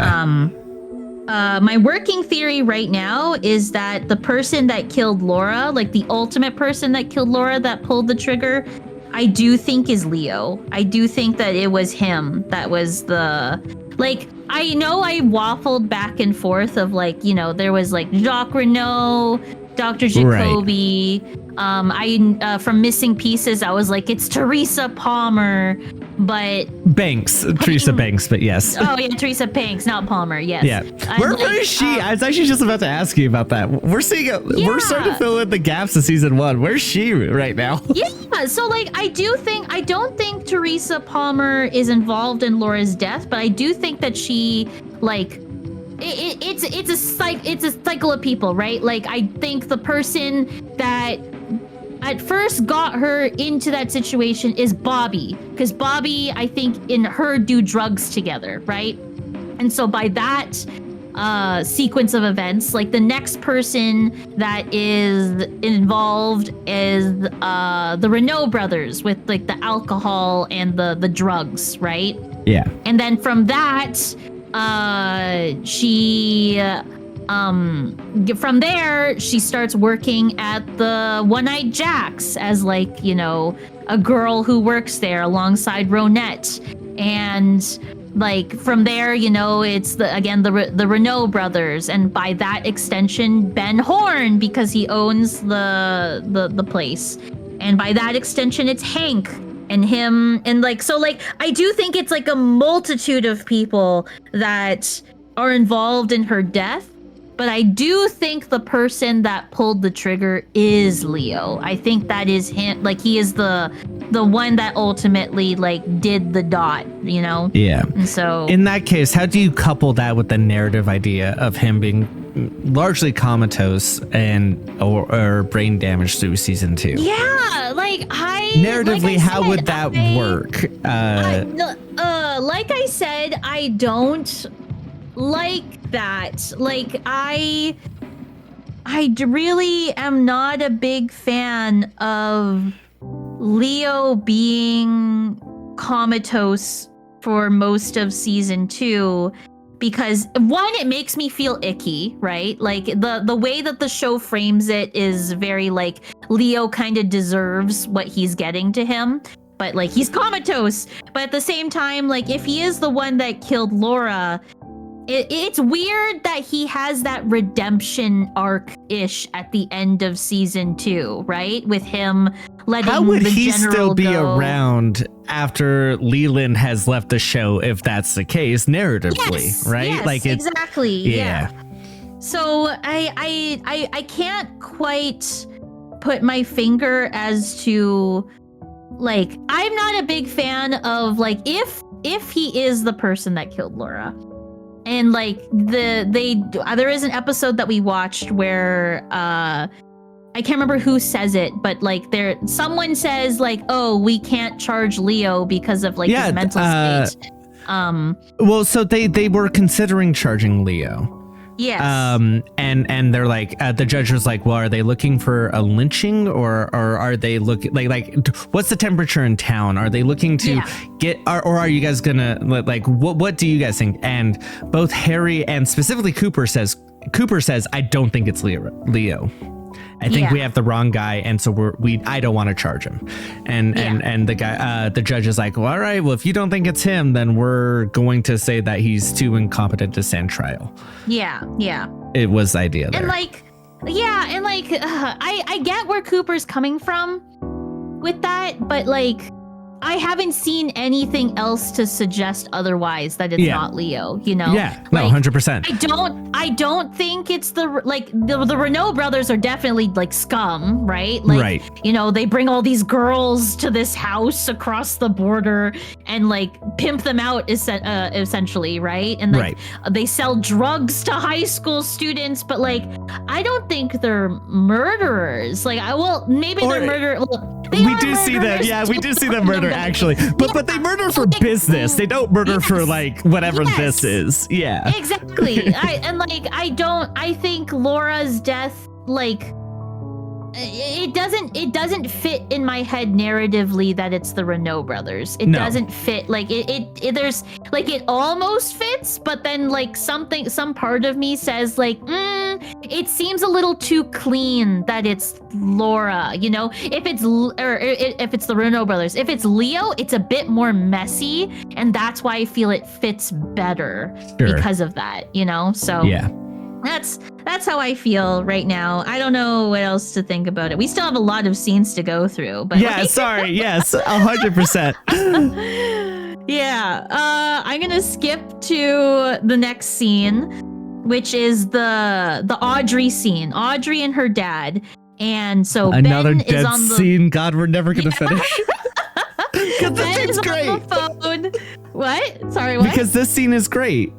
Yes, exactly. So we're never going to be done with this episode. I've been looking at it. I'm like, I want to get to this scene. Ben is on the phone with his brother Jerry, talking about the Swedes or whoever that are going to visit the lodge. Yeah. Audrey comes in. And, you know, right off the bat, Daddy, are you ashamed of me? Like, right off the bat, to make him feel a certain way, you know? Like, it's a very choice thing. And then ultimately, Audrey drives the conversation of, I want to work at the department store because I need the experience for our business, Daddy. Think about the future, Daddy. And I'm so sorry. I lost a friend and realized that like I'm not guaranteed my life. And so I need to change. Yeah. And we're all watching this like she's laying it on pretty thick, but it's convincing. And it's convincing him too. Like her performance in this is so good. It gives humanity to Ben a little bit. Who like has none of that. Like from what we've seen so far of season 1 is like he gains his humanity near the end of season 2 is what it looks like, right? So it's like the fact that she's doing such a good job here that it makes him a person is wild. I do like I did like the close-up, the framing of like Audrey's laying it on thick, you know? And then there's the close-up of Ben and you can see Audrey blurred out in the background saying these things, and he's like thinking about it, and like you do get that glimpse of like, is he like it's almost like a guilt kind of thing of like, you know, on his end of like, oh, my daughter, like I've done a bad job, and this is a chance to fix it, and a little bit of that. But then it goes away once he has to answer this phone call and do evil again. Exactly. And so it's like Yeah. It's really interesting because like we see a more real version of this, ironically, at the end of season 2 with the arc we've seen him go through. But it really does feel like he has this like layer of like, maybe I haven't treated her the way she deserved to be treated in this scene. And it's like, while he's still an evil piece of shit. Like it's real interesting, and like there's just like split diopter scene which shot where famously used in the first Mission Impossible, and it fits here of like he starts to answer and she's in the background then trying to leave as he's trying to talk, and he's like, okay, bye, but like we can see him like switch from like, okay, maybe things are shaping up for my daughter and my family and my legacy, and switching back to evil, and then realizing she's there, and then like still saying bye, and then like great performance from Richard Beamer, like from both of them, from both of them, 100%. Sorry, I didn't mean to be a misogynist there and leave Shelfin out, because absolutely she kills it in this scene. It's so good. It's a very good scene. I really enjoyed seeing it. I loved, like I said, Audrey girl boss. I loved her in this scene. She's very good. She's girl bossing. She's gaslighting. We've seen her gatekeep before, so she's really doing all of it. Yeah, exactly. The scene ends with the phone call, which we now know is from Leo to meet by the river later tonight. Yes. So we'll talk about that after. The next scene is back at the sheriff's office, and everyone is looking through the pet files. Oh yeah, there's this scene. Sorry. Oh yeah. So at the end of the shooting range scene, there Lucy comes on and she's talking about like all the different animals and stuff, and they're getting not frustrated, but like how they get with Lucy sometimes, where she over-explains stuff. But then you find out that she's like, no, they're listing all the names in alphabetical order of the animals. It's not grouped by animal type. And like for the first time in history, you're like, oh yeah, I actually understand where Lucy's coming from on this actually a little bit. And Coop's reaction to it is like, we're gonna need a lot of coffee and donuts. So this is a continuation of that, but like absolutely like great. It's great. They get a phone call from Gordon that the plastic in Laura's stomach is of a poker chip, and then Andy says like, oh, it's Waldo, it's this bird that's owned by Jacques Renault. And then he says Renault, though. Renault, yeah. Which is funny. It then immediately cuts to a stakeout at Jacques Renault's apartment. Bobby is in there, planting the Leo bloody jacket that was given to him by Shelley later. The things we do for love. Through the window, and then Hawk then gives chase to Leo because they think it's Jacques Renault, but it's actually Bobby who's escaping out the window. Yeah. And then they find the planted jacket, and like all good, very good. I don't have much to say on that. I have a little bit to say about this because I have a little bit to say about everything. This scene opens up. I forgot that it was going to immediately cut to a continuation of it. It opens up with the worst outfits for tennis I've ever seen playing tennis. Like they're like 6 layers deep playing tennis, wearing hats covering everything, and they're just going back and forth. And I was setting up to talk about it with you during the reaction of like, what are they wearing to play this, and going like back and forth, and then it does this whip pan to Coop there, and he's like, "We're going in," and it's so funny. Like we just watched these two play tennis for a while, and then it whip pans to Coop, and I lost my shit. It's so funny.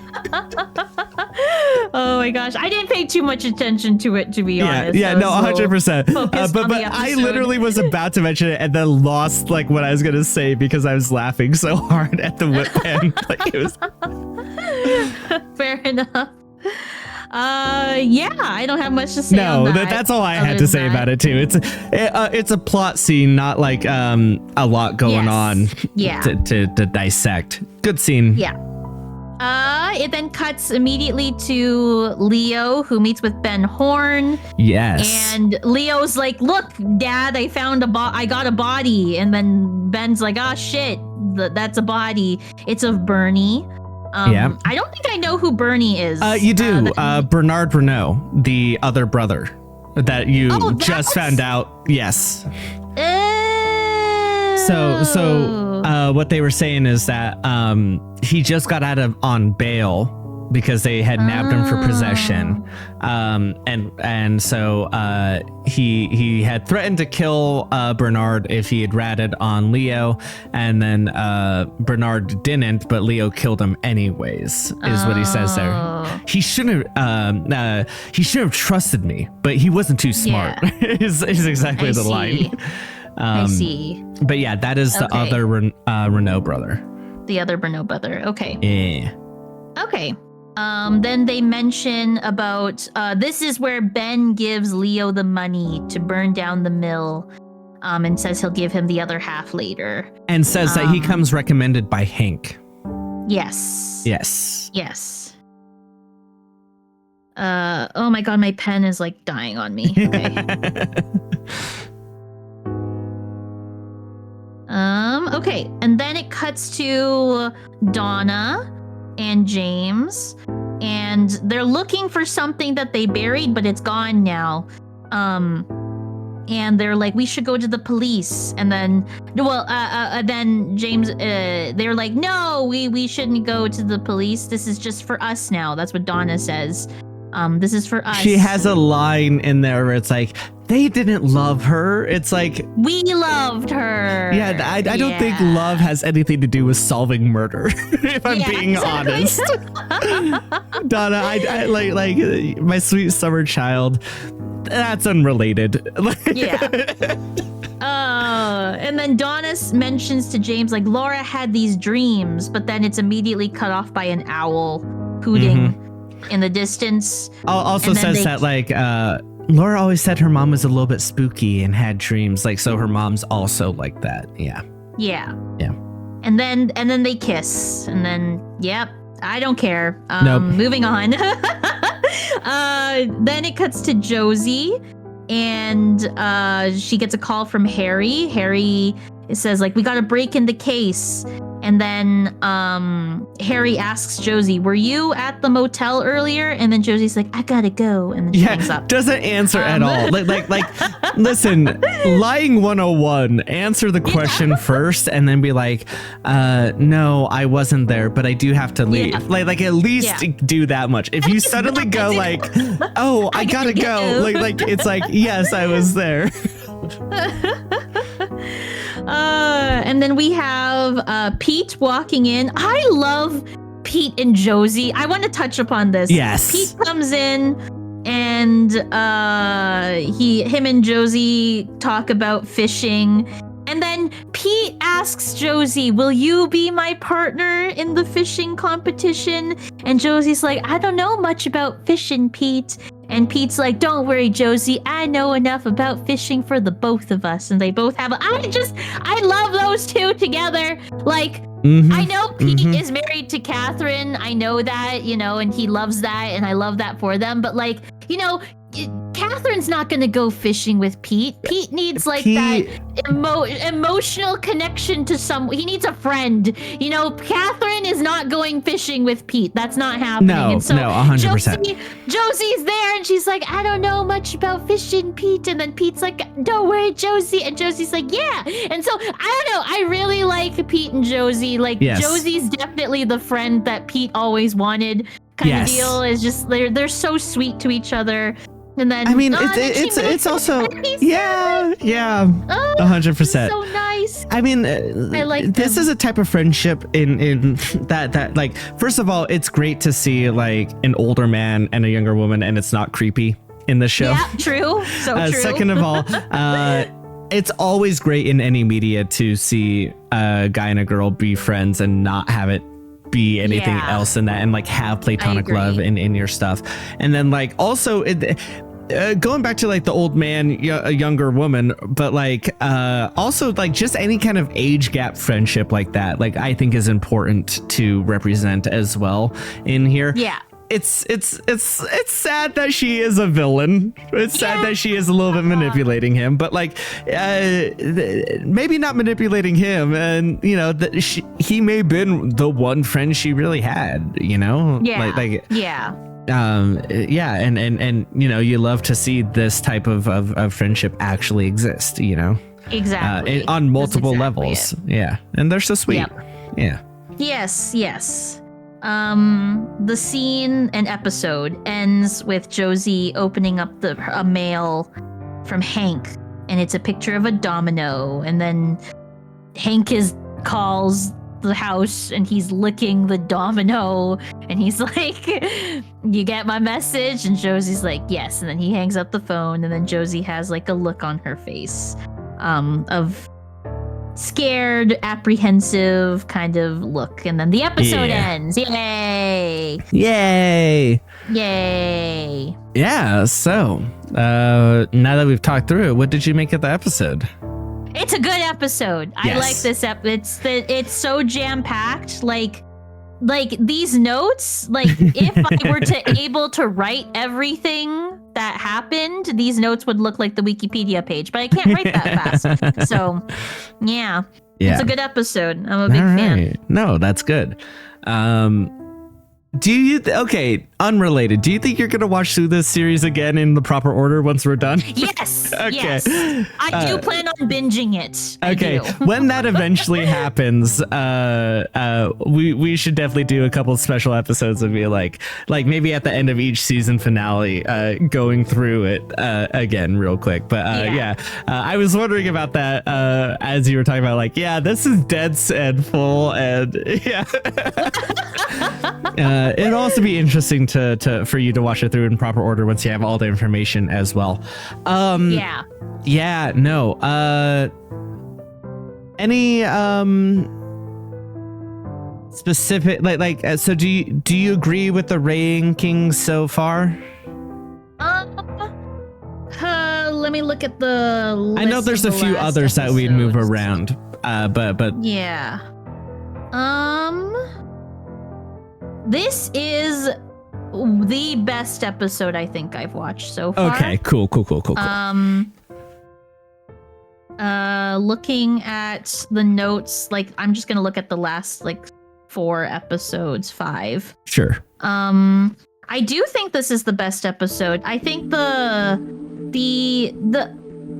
think it's a good episode because it's like drama interspersed with like a little bit of humor in it. Yeah. The other episodes that come to mind that I really, really like, but I'm biased as hell. Yes. Is the one episode where Hawk comes in and saves the day. That is the one episode that is in my head that I love that episode so much because there's so much that goes on, and also Nadine is there, and I think Nadine, anything with Hawk and anything with Nadine, it elevates the episode for me. And so that's the one episode that I think that I like, that comes to close to how I feel about watching this episode. So okay. Yeah. All right, no, that's good.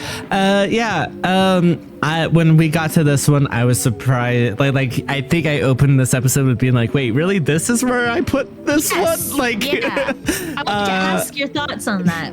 It's a good episode. I don't really have anything negative to say about this episode, really. Okay. Again, I have said for a few episodes now that we're really in the good shit now, right? We're really good. I think in the ranking, the two that you really disagreed with were season 2, episode 18, season 2, episode 19, which I think is something that most people would disagree with me with and would rank it a little bit lower. Okay. And move those ones around, but outside of that, we're in the good shit. This is what Twin Peaks is, right? Okay. And so from here, it really just does become what you value most and where they're at in the series momentum, right? I see. So as far as this one goes, I think it's really good, it's really solid, it's really funny, but I think that the episodes that are surrounding it are a lot stronger than it, which you haven't seen yet. Okay, So it's not a position of this one being here, but rewatching it, there were some things I thought were going to happen in this episode that I realized were in the following episode, and I was like, okay, so the following episode's the one with this, and this, and I was like, okay, cool. And so That one I rate a lot higher. The one that's previous to this, I rate quite a bit higher, right? Like, so it's I think it's just bad luck to be a very solid episode surrounded by just banger after banger after banger, you know, like Right. I think that'll always like make something seem worse than it is compared to like, I think watching it out of context here, some of the stuff I'm going to be seeing coming up,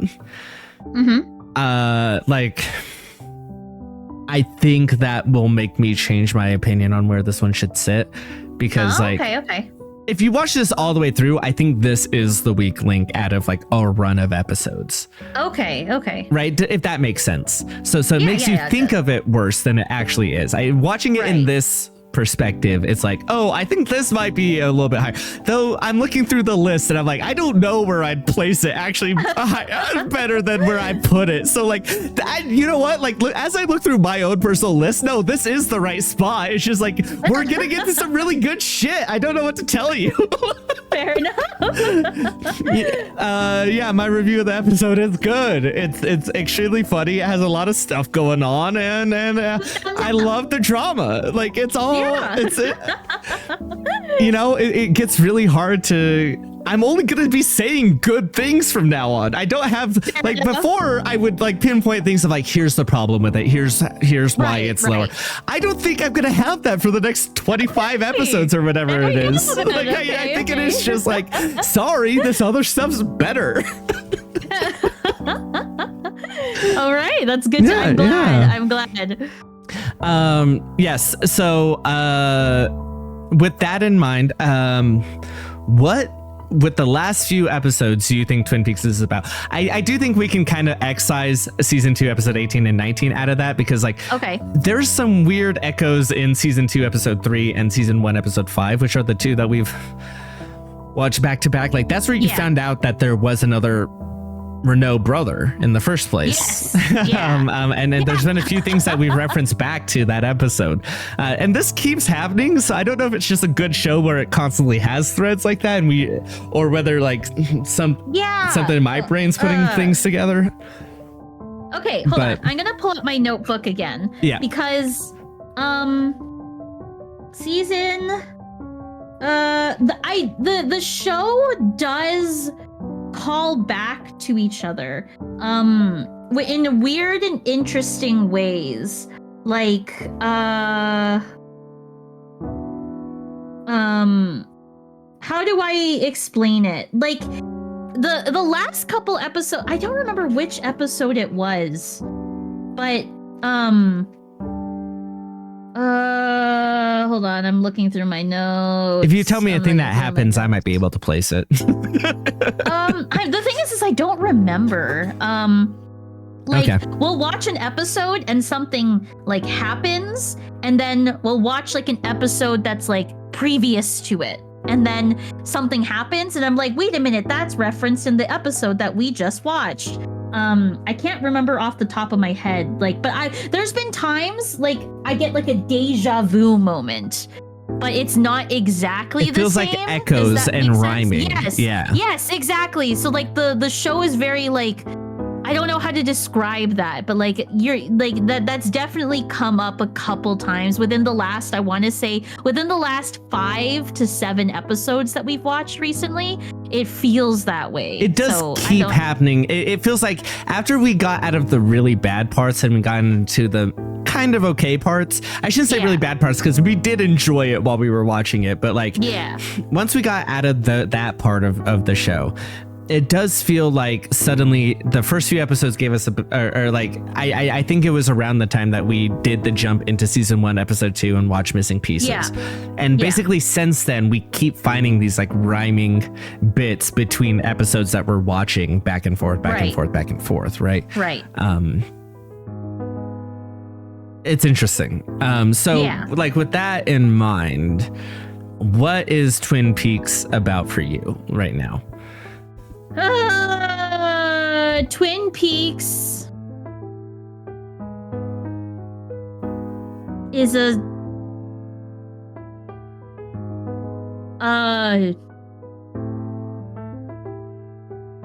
ultra, I'm trying to think. it is a supernatural murder mystery that is like based off of what we just talked about. It is cyclical. Does that make sense? Yeah, I mean, we brought that. Funny enough, we brought that up like 3-4 episodes ago. That it was about the echoes and cycles of abuse. Because I think we brought that up between season 2, episode 5, and season 2, episode 21. Right. Yeah, like for me, what I'm feeling about this is like the feeling that like, especially when you couple like 18, 19, 3, and 5 together, like we have recently, that like these actions that people are doing have consequences that echo into the future, but like no evil is going to be rooted out by no singular person is the root of evil, right? Like you know, we see that like they got rid of a Renault brother and that they're doing this other thing, and then we fast forward and then like, but the episode previous that we watched, like 2 of the Renaults are dead and now another one appears and is causing a bigger issue. Like it's like pulling weeds out, but you can't get to the root. And that's kind of what it's feeling like in the show right now as we're watching it out of order. Is like we're watching all these different things and like we're seeing it. It's like if you saw a place covered in kudzu and then you watch it like then you rewind and you see when it was first kind of growing in the first place. Right. You know, and you're like, oh, this is bad, we should get rid of it, but you can't get rid of it and it outpaces whatever you can pull up. You know? Yeah, I get you. It's like the stinkweed flower in Viva Pinata. You can't get rid of it once it starts growing because more pop up where it was once there. Yes. Kudzu is like that Japanese similar vine weed that like you see those pictures of like entire place like buildings and stuff covered that's usually kudzu. I see. Yeah, so that's what I was. Similar reference there. So normally this would be the part where I'm like, oh, what do you think happens next? Actually, I should ask you, what do you think happens next sequentially in the show, based off of where we left off? Sequentially in the show? Yeah. I think what happens next is maybe we'll see like Jacques Renault for the first time. It's sad because I kind of like it. What was it in season? They find the bird. Maybe that's what's coming up here. Yeah. It's so sad because I know what happens to the bird. It's so sad. And then Leo becoming more desperate. I do think there's a hint of that coming up here, of Leo becoming, you know. Yeah, because we saw him like bleeding in the start of season 1, episode 7. Yeah. And then like he's going to shoot at Bobby and Shelly and then gets back in the car to kill the bird. Yeah. And so like we see him like on the run or something. Like he's not. Yeah. He's coming more desperate. I do feel like that. Okay. All right. Yeah. I like that. Okay. So normally this would be when I ask you, what do you think is going to happen next episode that we watch? But we're going to have to go through something else. I'm going to blatantly say, I'm not going to say what the episode is, but the next episode we're watching is the first episode we're going to watch of season 3. Yes. So, with that in mind, I'm going to go through some characters and I want you to tell me what you think happens to them because you know there's a time skip, massive time skip. So I want you to tell me what you think happened to all of them in the meantime. Okay. And I may list some characters who aren't in the show, you know, we're going to go through it. Okay. So, Agent Cooper. He's in the show. He is. I think he's it's going to be retired FBI agent brought back out of retirement. That's where I think he's at. Okay. Very interesting. Harry Truman. Harry is still the sheriff of the town. Okay. Do you think it's set in? I guess it would have to be set in Twin Peaks. It's Twin Peaks. Yes. It would be weird if it wasn't. Okay. Yes. In that case, Hawk. Hawk is still there. Hawk is still. I want to say that he's semi-retired. Like maybe he helps out when he can, but like he enjoys the life of like. I feel like he's a very like one with the earth kind of. He's person, a special advisor to Yes. the sheriff's office rather than Yes. being a deputy.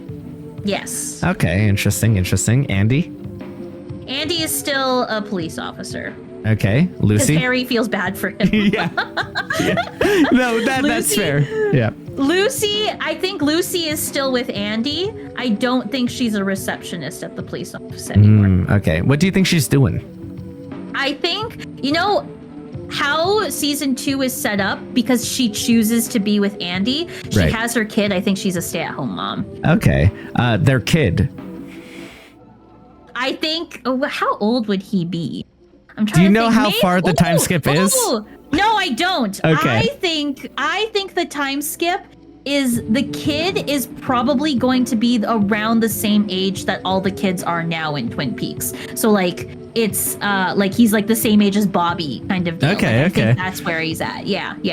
That's how far the So time you skip think is. the kid will probably play like the teenage drama of the new generation? Yeah. Okay, interesting. Coming off of like the cyclical nature of the show that we're talking about, I do think that is the case. Okay, interesting. Bobby. Ooh. I think Bobby's still in Twin Peaks. I think he's dicking around in Twin Peaks. I don't know if he's done more than that. He probably works a regular job kind of deal. Right. Shelly? Wait. What regular job are you thinking of for Bobby? Like car salesman? Like a blue collar job. Kind Okay, of deal. Like, okay. just like a regular, whatever kind of Gotcha, job. gotcha. He's not a lawyer. He's not a doctor, basically. Like not those Yeah. types of jobs. Like a blue collar job. Okay. Shelly? Yeah. I want to say Shelly does leave Twin Peaks but comes back. Like I do think I think Shelly realizes that she's bigger than like what she puts herself out to be kind of deal. Like I think she has like some kind of ambition. Sure. All right. Yeah. No. Fair enough. Do you think we find out what brings her back? No, I don't know yet. Okay. Leo. I think they put Leo in a home. Shelly's way too like not cut out for that shit. Well, do you I think they put- address it, or do you think he's just not in the show? I think he's not in the show. I think they put him in a home. Like I don't Okay. think he's in the show. Yeah. Wyndham Earl. I think he's dead. Okay. Yeah, just I think he's dead.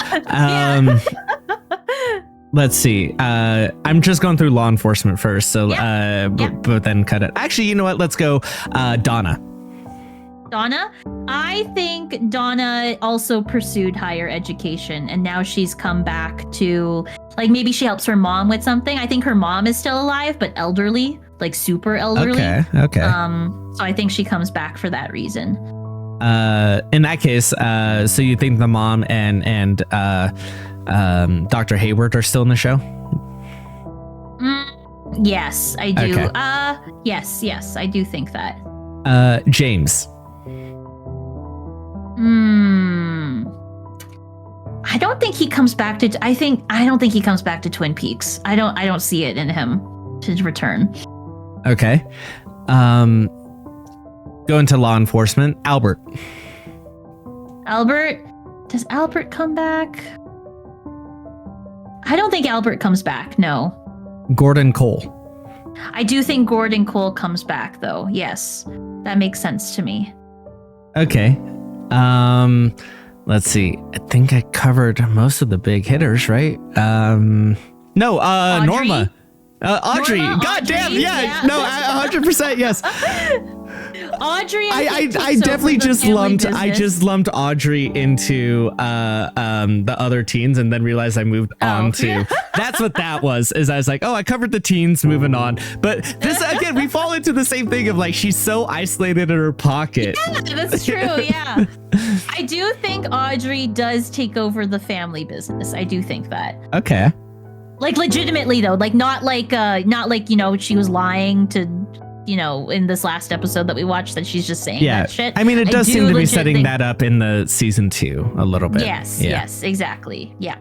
Actually, on with that. Norma, Oh, real quick, sorry. Ben Horn. Actually, since we're there, Ben, yeah. is he back? I do think Ben is back, but he's a completely different kind of character. Okay. Like I think it leans into like I'm a nice guy now kind of deal. So you think it did stick? Yes, I do Okay. think it did stick. Jerry. Jerry, I don't think Jerry's back. I don't Okay. see Jerry coming back. Yeah. Ben, Jerry, Audrey, Dr. You Jacoby. asked about Norma. You asked about Norma. I want to Yes, see yes, what I thought about Norma. Okay, yeah. Let's go with Norma and Ed and Nadine then. Okay. Okay. Norma and Ed are happily married. I do think they get together. And Nadine, I want Nadine to come back, but I don't think she comes back. I think her and Mike frick off and like travel the East Coast together in a van or something like that. Like So you do think she Yes. sticks with Mike? no, I think they break up. Here's my fan fiction with Nadine. Okay. Is that Mike realizes like he's not as impulsive teenager anymore, and he's like no, and then he leaves Nadine, and Nadine goes and has like 3 dogs somewhere, and she has Okay. a nice life. Yeah, Do you think that's a dress or is that your fan fiction and they're just not in the show? I just think they're not in the show. Yeah, Okay. Mike, Nadine, Nora, Dr. Jacoby. Since he was in he's this episode. Hawaii. He's in Hawaii. Okay. Yeah. All right. Dr. Jacoby went through there. Sarah Palmer. I think Sarah Palmer is there. She's old though. She must be like she is a broken lady. Like Yeah. her husband murdered people and her daughter is dead. Her niece is dead. That is a broken lady, but I think she's in the show. It'll Okay. be really sad though. She's a sad character. Pete. I think Pete's back. I want Pete to be back. I think Pete's back. I think he's in there. Catherine. Catherine, you know what? It's impossible for all these people to be back. One of them's dead. Like Like think in real Catherine's life? back. Yeah, no, not in real life, but like in the show, you know, Okay. like realistically speaking, all these people can't be alive still. But Sure. I want to say Catherine is still there. Okay. Andrew. Andrew. No. No. No. Do you think Hank makes a return? No, I don't think Hank makes a return. Okay. Is that everybody? Did I cover them all? I feel like that's everybody. Unless I'm having a Seems massive like it. blind spot right now, but I think that's everybody that. That sounds correct. Yes. All right. All right.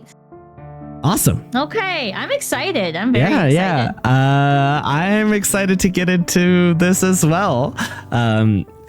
So you think it's set like 15 to 17 years later? Yes, around that. Yeah. Okay.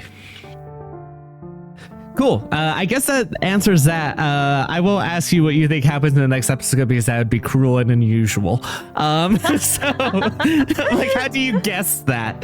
At some point, season 3, just that far in the future, you're like, I don't fucking know, right? Like, so your predictions are going to fill the space for that. You're right. All right. But right. I think that does it for this episode then. Very exciting for the next leg of our journey, you know? Mhm. We're about to get back into not knowing jack shit. Exactly. I'm super excited. I feel better about that than I did. Like, when we first were gonna watch season 1, episode 2, I felt a little apprehensive about it. Yeah. Because I was worried that it was a completely different show. But now that I know that that's how it works, you know what I mean? Like, it was the same characters. It felt more at home. I feel way more better going into the next episode. Than Okay, I do so you think it than I is did of a before. similar thing there of like, oh, it's still the same show? Yes, I do think it's still the same show. Okay. Yeah. Yeah, I think that covers it. So, always Okay. remember to save the pine weasel. And brush your teeth. Awesome. Alrighty. Yay. So, let's pick some characters for Okay. today. I was thinking of picking Donna. Okay. Okay. We're going to pick Pete, Okay. and we're going to pick the one-armed man. Oh, okay. In this okay. specific Donna, one. Pete, and the one-armed man. Yeah. Okay. So let's go with the original version of the game first. Fuck, marry, kill. Okay. For me, I think I would. Okay. Okay. I kill the one-armed man because I don't care. Sorry. I have no emotional connection to the one-armed man, and so I don't feel as bad as killing the one-armed man. You heard it here first. Jay is ableist, is what Oh, we're yeah, finding out okay. here. Sorry, is that the angle you want me to go with this? Should I edit that out? I would marry. Honestly, I would. Okay, I would fuck Donna because I want to marry Pete. I think Pete would be so fun to be married to. Like the way that he treats Catherine and also the way that he treats Josie is like, Yes. oh, I can have like an emotionally like invested man who will kiss the ground that I walk on.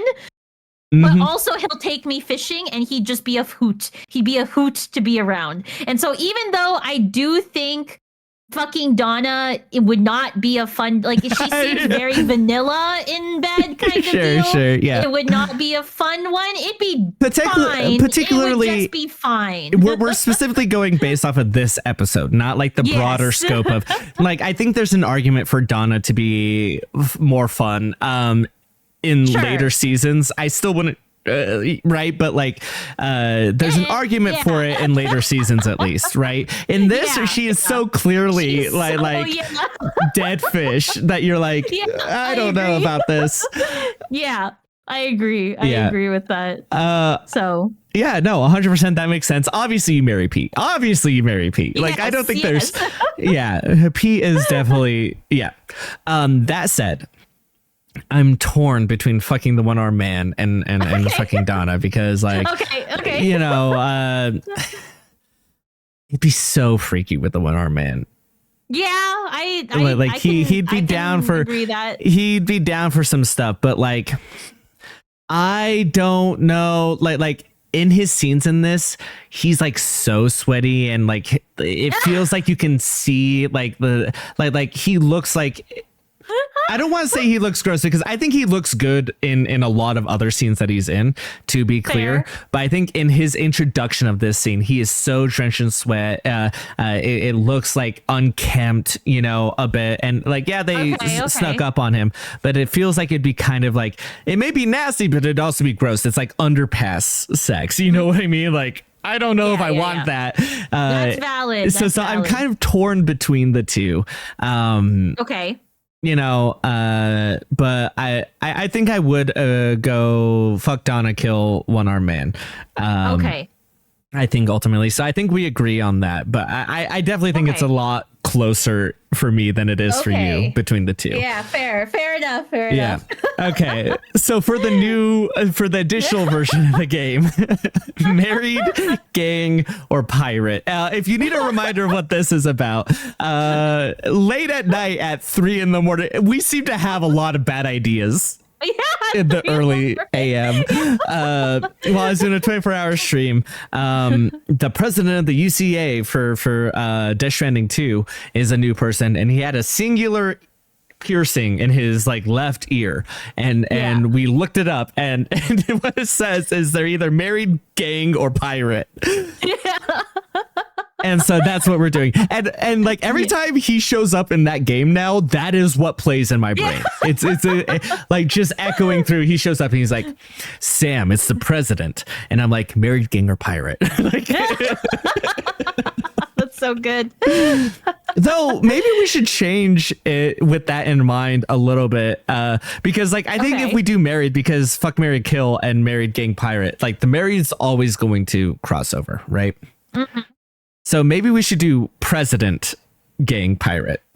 Ooh, okay, I like that. Okay, okay, I'm down. Yeah. That's not what the earring means, and we'll have to clarify that every time. But the president has one pierced ear in Death Stranding 2, so that's why it's president, gang, or pirate. Okay. I'm down. All right, president, gang, or pirate. Okay, here's my thought process, right? Pirate is Pete, because he would be really unhinged as a pirate too. Like, I think Pete's got like the personality for a pirate kind of deal, where he can be not really a captain, unhinged, but like a first mate, or like exactly. a squee type. Yeah, exactly. He's not driving the ship, but he's just chilling there. Well, he could be the there. helmsman, but not the captain. That's true. Yeah. That's true. The gang member would have to be the one-armed man, because he deals pharmaceuticals, which could be code word for drugs. That's so good. He also only has left shoes, and you know what they say about right shoes is like, does this happen in your neighborhood? This happens in my neighborhood. Oh yeah, you toss it up over the wire, and you know that's like the wires on the light poles or whatever. Mm-hmm. And so that's why he has all the shoes, is to let people know that he's around, to hang up those shoes. And so obviously the president has to be Donna, but I don't think she's an effective president. I think she just listens to the people around her, and she just does what they say, which makes her a good president for some people, not for depends people. on who she surrounds herself for, though, too. Yes, exactly. Like she could be a good president if she surrounds herself with the right people. Yep. Yeah, but she's just kind of like, she just does the bidding of the people around her, depending on who she surrounds herself with. So that's my list right there. We're in agreement once again. I don't think. Oh, okay. Yeah. Donna is so like, I actually think that like she could be on the career path to just go be president in the first place. Mm-hmm. I mean, obviously not, because the U.S. will never elect a female president because we're misogynist. But like, if we set that aside, definitely she's I think out of all most of the characters in the show, she is the one that should be president. Yes, I agree with that. I do agree with that. Especially this version of her, right? Right. I think it works like more than just by default. It has to be her. I think she works as president in this show. Right, because like she has enough drive herself to go do things and make plans, but like also does take the guidance and does take the like information and I would love to have a boring president. I would love for the president to be boring as hell. Fair enough. Right now, like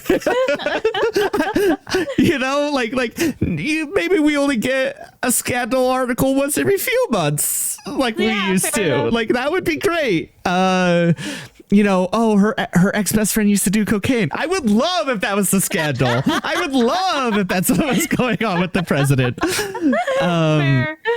And then I mean, I feel like Pete being the pirate, it feels so obvious because he's a fisherman in the first place. Yeah, that's fair. Yeah, that's but fair. He does give like first mate or like, energy as well. Like like you were saying when marrying him, like you kiss the ground you walk on, like he would do that for his captain. Yeah. And be there, but also is the comedic relief for the group. Yes. and like, but knows enough about the shipwreck, knows enough. Like, I know we said we weren't going to draw from like future stuff, but like the chess master level too. So like he's not. Oh, that's true. Yeah, he's not you're right. dumb I didn't even think either. about that. So it's all like, yeah, obviously. And then like as a gang member, like I feel like he the one-armed man, like he used to be part of the gang, right? And then tried to get out. And now it's like kind of pulling him back in, right? Like so he's kind of like loosely tied to the gang activity, but like that's why he's like selling shoes and trying to make right and do, but like he still has his ties there. He's still in the life, but he's not like part of it anymore, you know? I see it. Yeah. Maybe this one was too easy because I picked two disparate of characters, because like for both of these we just slotted them right in. We were like, we know where this is going. This is a fun game for both versions of it.